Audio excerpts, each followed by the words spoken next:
Yo, what the deal? This your man Frank Dutch right here. I'm back at y'all with another video, man. And today we're gonna be getting into this book right here, man. All you need to know about the music business, man. We're gonna be going over a lot of the concepts and a lot of the book. Before we get into it though, don't forget to like, share, comment, and subscribe. Ring that bell so you can stay up on everything that we doing, man. You can hit all notifications or just hit the custom notifications for these videos because this is gonna be a series right here. And click the link down in the description too, man. I got a lot of good stuff going on for y'all, man. But yeah, without further ado, let's get into it.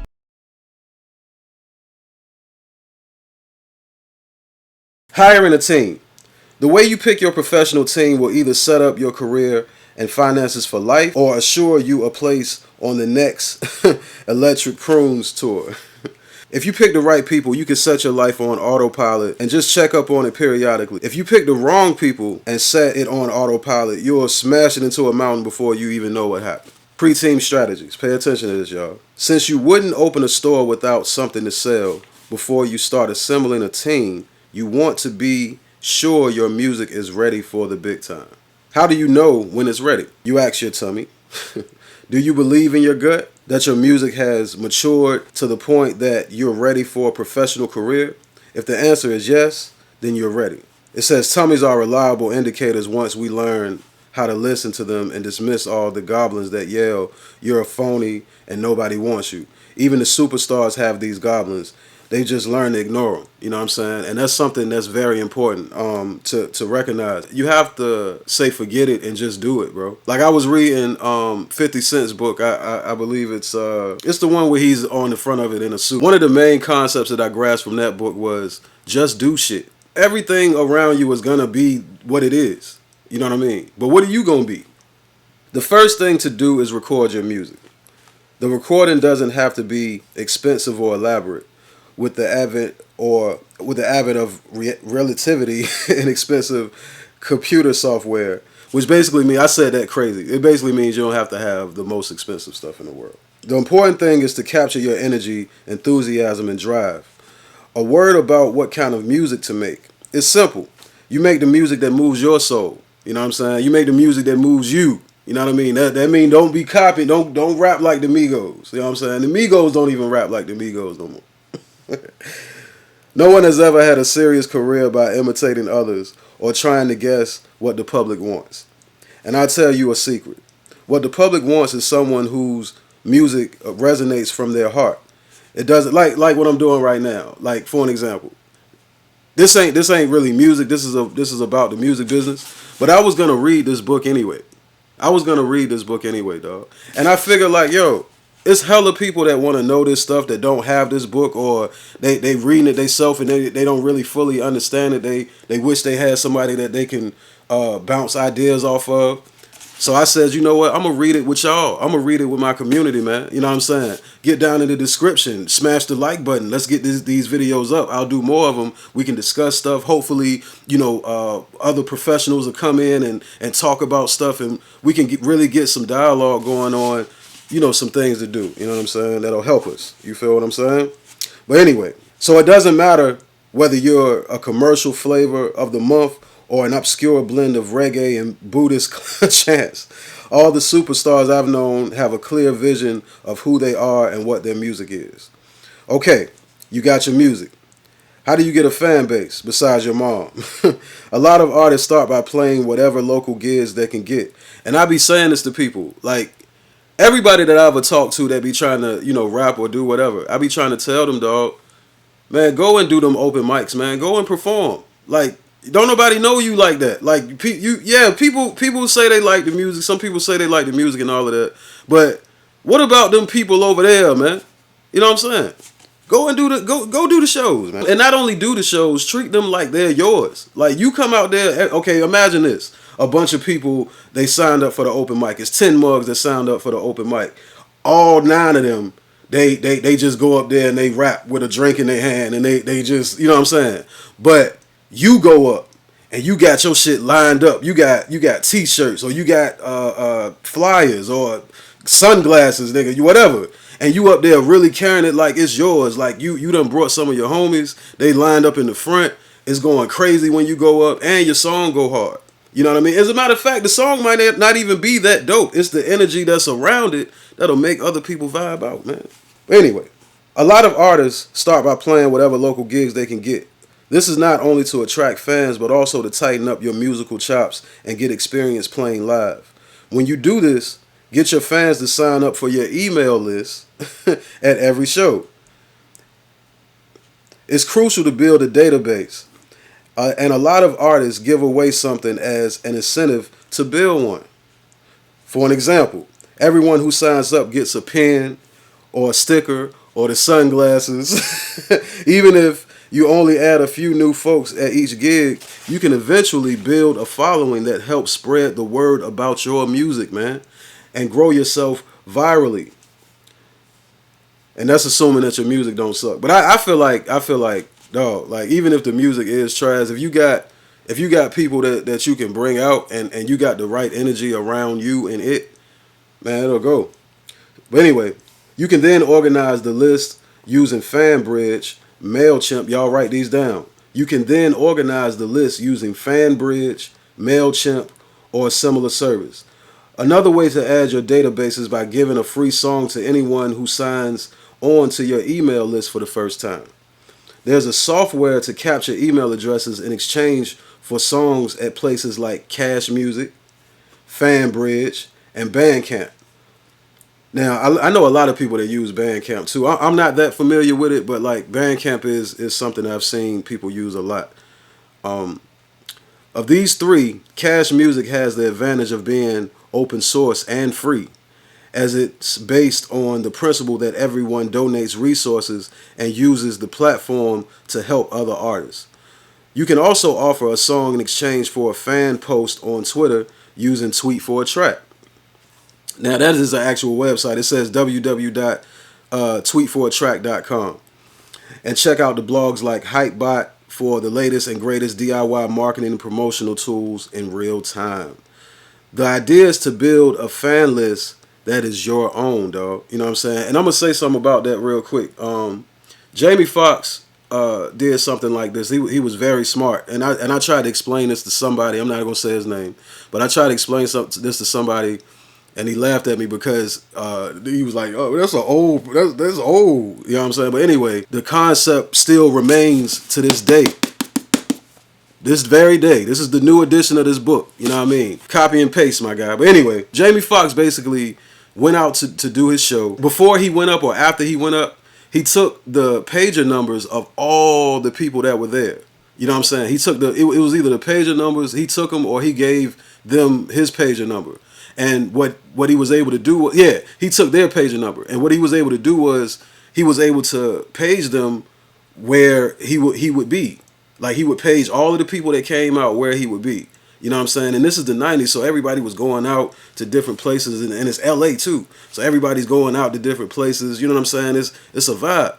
You know what I mean? And that helped grow his fan base, man, in the beginning. Once you have a list, stay in touch with your fans on a regular basis. Direct them to your sites on YouTube, Facebook, Twitter, SoundCloud, Medium, Bandcamp, Instagram, as well as your own website. Promote yourself through email or texting.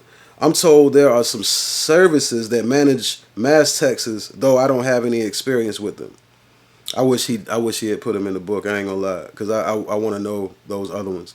When you contact fans, have something interesting to say, and the more personal you make it, the better. Which one of these will hit you better? Number one, hey, we're playing at the Vibe tonight, or hey, such and such. You know we in town tonight. Come see us. Assuming your name is such and such or whatever. Another way that artists engage fans is to run a contest. For an example, if fans retweet or share a post about one of your shows, they can enter a drawing for free tickets, right? Now, I feel like that piece of information is a good idea, but another way to do it is through NFTs, right? You know what I'm saying? You can create concerts. You can create NFT concert tickets, and when they buy the tickets through the NFT as an NFT, you know, they may have access to other stuff like backstage, whatever. It may be certain incentives or whatever. You know what I'm saying? Kind of like what Nip was doing with the Proud to Pay campaign. Now, that makes your promotion easily and shareable and viral by nature. Technically, there could be some issues with the laws that govern sweepstakes, lotteries, and things like that. But artists do quiet a lot of this, and I'm not aware of anyone getting hassled for small scale stuff. Note, the key word in the prior sentence is aware. Sweepstake laws are way outside my wheelhouse, so don't take it from my word. You should talk to your lawyer if you're going to do this, which goes back to go get your lawyer together. All right, so I'm told Patreon can be useful in creating a relationship with most hardcore fans and developing revenue opportunities with those folks also. The key is to create unique opportunities for your fans. Maybe they get a free ticket if they buy one, a chance to meet you after a gig, or a volunteer can help you clean their garage. Well, maybe at least not that one. And B, to create unique content such as exclusive videos, chats, access new recordings, or exclusive videos of you in the studio. Now, all of that stuff can be set up through NFTs, you know what I'm saying? So, like, that's like a newer way to do that, you know what I mean? However you handle it, make sure you're giving as much as you're getting so the fans don't feel ripped off. Also, it's important that what you give away or sell them is consistent with your image. When you send out blasts to your database, don't be afraid to sell your fans what you want them to do. For an example, tell them to come to a show with a friend. Ask fans to tweet at clubs saying that they want to see you. Encourage fans to listen to you on Spotify to increase your play count numbers. Ask them to tell their friends about your music. Write to bloggers and Spotify playlist curators and offer them an exclusive premiere of an unreleased track. And speaking of bloggers, it's important for you to personally write them. A lot of bloggers love to hear from artists who genuinely like their blog. Insincere kissing up doesn't work unless you're really good at it. So be real. If you can connect, try to cultivate a genuine relationship. Send music early. Offer to put them on your guest list at shows. I've been told, but I have no experience with this, that submithub.com is another way to get music to bloggers. Though there's a charge for it. It's a charge for it, though, he's saying. If you're big enough to have a publicist, they can sometimes help with bloggers, but tastemakers usually know that those folks are getting paid to pitch your music. While blogs might be a bit less relevant than they were a few years ago, because fans are looking more into playlists to find new music, the blogs are still important. And if you're featured on one, you can add that to your press kit, which you can send to promoters, the people who book the live gigs, streaming services, record companies, and garage cleaners, and so forth. He won't let up on that garage cleaner shit. You can get free basic data from Facebook Insights, Google Analytics, and Spotify Artist Insights, and YouTube. And when you get the data, it can put your booking strategy on steroids. For an example, you'll be able to see where your fans are clustered so you can strategically target those markets rather than just booking gigs in East Bumbleton and hoping the farmers show up. Now, I'm about to close this book, bro. I've said that so many times to people, bro. And you know who y'all are, man. Y'all know who y'all are, bro. I said that so many times to people, bro. I said that so many times, bro. I said that so many times. The thing is, people just don't be wanting to do it, bro. That's what I think. But anyway, let's move forward. I'm not going to get too upset. Another great way to build visibility is by getting your songs placed on TV shows and commercials. Sites like musicdealers.com, pumpaudio.com, jinglepunks.com, secretroad.com, and zincmusic.com can help with that. I didn't know about none of those. A sincere email to these folks is a great way to start, and it's worth some homework to find out who's the key person at each organization. Since they get a lot of these emails, try to differentiate yourself from the masses by pointing out something you've got going on. I've got 100,000 followers on Instagram, for an example. Or if there isn't much happening, mention something about the person you're writing to. For an example, I saw you recently got an award for your sponge collection. Congrats. If they do bite, you won't likely get much money for the use of your recording, but you'll spread your music to a wider base. And that's the point, really. I mean, yeah, you want money. Everybody want money, right? You know what I'm saying? Of course we want money, but you're not going to get $1 million in the beginning. It's rare that happens. You know what I'm saying? You got to work your way up to the million. Sometimes you got to save up $1 million. You know what I mean? If by some fluke you land a really big use, you still may not get much money up front, but you can earn some decent Songwriter monies from airplay of the TV show or commercial. These are called performance royalties, which we'll discuss on page 225. So definitely ring the bell, like, share, comment, and subscribe so you can stay up on what we're doing, because we going through this book. This kind of activity can also get you noticed by a music publisher who may give you money for your songs. We'll talk about music publishers in chapter 16. In the meantime, sign up for an organization like Song Trust, who will collect music publishing income on your behalf. This is critical to have in place when you land such placements. You'll also need to affiliate with a performing rights organization, which we'll also talk about on page 226. And a performance rights organization is basically, BMI, ASCAP, CSAC, you know what I'm saying? In CSAC, for an example, you have to be referred by another professional, you know what I'm saying? But BMI and ASCAP, you can sign up for those. If you get noticed by a tastemaker, and that's an important blogger, a journalist, a radio station, etc., be sure to say thanks. You can do it on social media, but try something else to make your thanks unique. For an example, instead of email, call them on the phone. That's what people did in the old days before texting. Or send a handwritten card, or mail them a piece of Tupperware with the word thanks written on it, and they will remember that. Like, and that's what I say too. Like, do the things that people are not doing. If everybody's on Instagram, go TikTok. Everybody got red cards. You go get a green card. You know what I'm saying? Because at the end of the day, they're going to be talking about you. Whether it's because you got a green card and they love it because you so different, or that you got a green card and they hate it because you ain't like us. You know what I'm saying? So this kind of follow-up not only builds goodwill with the tastemaker, but it hopefully also spreads your name to their audience. And keep the tastemaker's info on file for future use. And another great example of that is when Drake was going back and forth with Meek Mill, and he actually did send bottles to Charlamagne the God, bro. Not only was the song going crazy and it was dope, but he actually sent a case of champagne to the man. And of course he's gonna talk about that on the radio, especially when he got the shout out. That's original. You know what I'm saying? I wonder if Drake read one of the old versions of this book. I don't know. Similarity, it can help expand your base if you're able to connect with other artists on Instagram or Twitter and start Tweety Love Fest.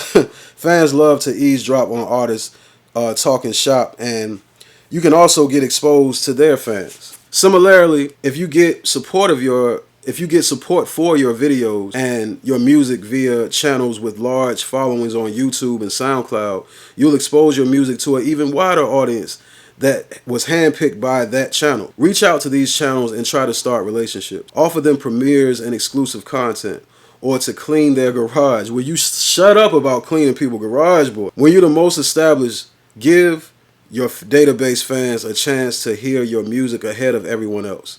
Tell them about a secret show or webcast. Let them have first crack at your tickets. Some bands do live casting where they communicate with fans a large number of times each day. Yeah, that's dope. I think I've actually seen people do that. For an example, they might get on Facebook Live while headed to a gig, blast out backstage updates through Instagram or Twitter, and send pictures and video teasers of themselves on stage through Instagram, forward videos of themselves in the bathtub with rubber duckies, etc. And all of that stuff can be sold as NFTs. Hey, I'm telling you. It's great if you can post every day on your social media, primarily Facebook, Twitter, and Instagram, plus Snapchat if your fans are there. Mix up your posts and don't use auto share or posting programs, because those put the same content everywhere. You want to engage. And see, I thought differently about that. I thought that it was wise to spread the same content. Obviously you have to change the aspect ratios, but it makes sense to read it, because now I'm thinking of all the reasons why you wouldn't want to do that. You know what I mean? Like, for an example, you might you have a different, like, for an example, TikTok is a different demographic, period. Like, it's a different set of people.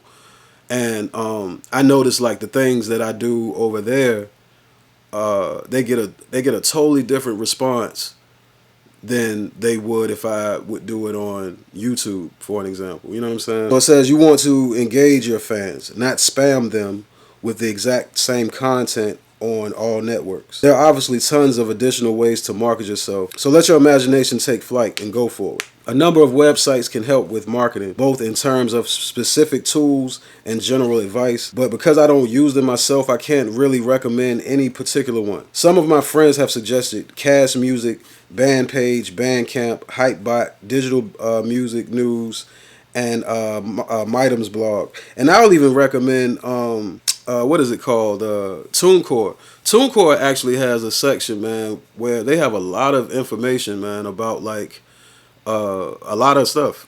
You know what I'm saying, concerning music, man. So yeah, TuneCore too. Back to a 40,000 foot view. Make sure you stay focused on creating your music as the first priority, with marketing as the second.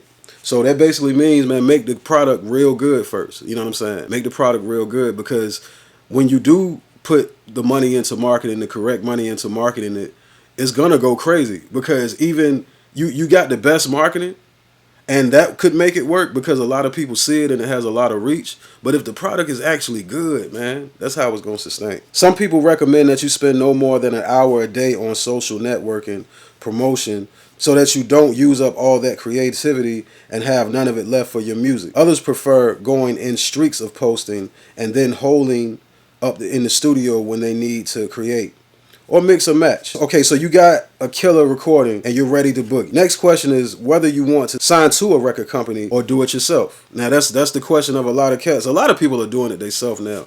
It's rare now that like people really want to deal. But if they came and waved that check in front of you, a lot of niggas is going. That's a fact. We'll discuss that later on page 75, whether you actually want to sign or not. But for now, let's assume you do. In this day and age, before a label will sign you, they expect you to have a decent sized fan base and hopefully one or two other goodies in your story, like high streaming numbers on Spotify or SoundCloud or Apple Music or YouTube, with a low skip rate, meaning people don't move to the next song within a few seconds after your song starts, or positive words from an important tastemaker. And even after you've done that, and even though most labels have scouts monitoring the internet for hot new artists, unless a lot of people are going nuts over you, it's not likely anyone will call you out of the blue. It's just not gonna happen. As with most things in life, you gotta make it happen yourself. And now, ladies and gentlemen, a bit of a bummer. The major record companies, not so much the independents, don't listen to new artists. They don't. Don't listen to new artist material unless they're submitted by someone in the business. It's usually a manager or attorney, though it could be an agent or a respected tastemaker. He says, I hate delivering bad news, but look at the bright side. I just saved you 2 months of waiting for a form in the mail that says they won't consider your stuff because it didn't come from someone in the biz, man. The reason is that record companies can get more than 1,000 submissions per week. So restricting who can send in material is one way to regulate the floodgates. However, it's also a catch-22. How can you get your music heard if you're not already connected in the business? And how do you get connected in the business if you can't get heard? Don't despair. I'm going to give you the key to the back door. Namely, the key is to get yourself a lawyer or manager to shop your music, bro. This is where we're going to end the video at, y'all. I hope y'all enjoyed the video, man. Don't forget to like, share, comment, and subscribe. Ring that bell so you can stay up on everything that we doing, man. Stay tuned for more of these videos too, man. Y'all be cool. Y'all be cool, man. Peace.